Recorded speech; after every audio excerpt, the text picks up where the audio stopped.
Awal Agustus lalu muncul pengaduan Firdaus, salah satu nasabah Bank Mandiri di Bengkulu yang menerima transfer senilai 100 triliun rupiah.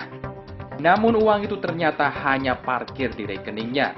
Karena begitu diperiksa kembali, saldonya hanya menyisakan minus Rp9.999. Firdaus ditengarai menjadi salah satu korban phishing. Phishing adalah upaya pencurian data dengan memancing korban mengisi informasi penting, entah itu identitas lengkap, alamat email, nomor rekening, kartu kredit, ataupun yang lainnya. Aktivitas ini termasuk tindakan kriminal. Lalu bagaimana cara kerjanya? Secara umum, pancingan jahat ini sering diselipkan melalui kiriman email ataupun SMS.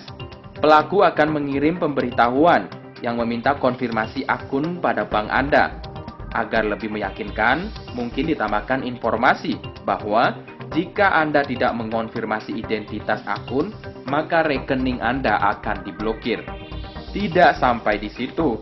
Link login yang tercantum mengarahkan Anda ke web abal-abal yang mungkin dibuat menyerupai aslinya, baik penampakan maupun alamatnya.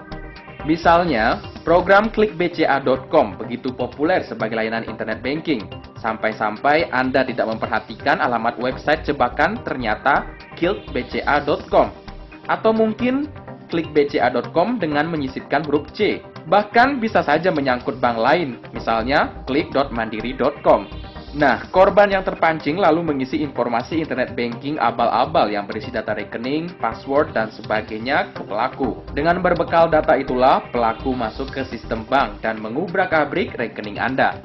Modus tindakan ini bisa beragam, tapi bisa dikategorikan menjadi dua, yakni mencuri uang korban atau hanya meminjam uang korban. Mencuri uang tentu saja dengan memindahkan isi rekening korban ke rekening lain yang bisa dijangkau oleh pelaku.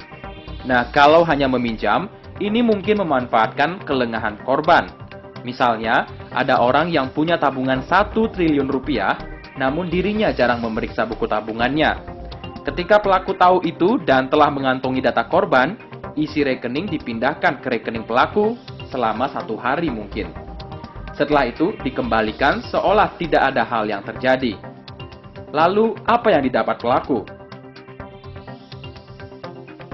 Andai bunga bank atas simpanan sebesar 3% per tahun, maka dari perhitungan kasar bunga harian, pelaku bisa mendapatkan untung bunga sebesar 82 juta per harinya. Untuk itulah, meski penggunaan internet banking kini tidak terhindarkan, nasabah harus selalu waspada dan segera menghubungi call center bank ketika ada hal yang mencurigakan.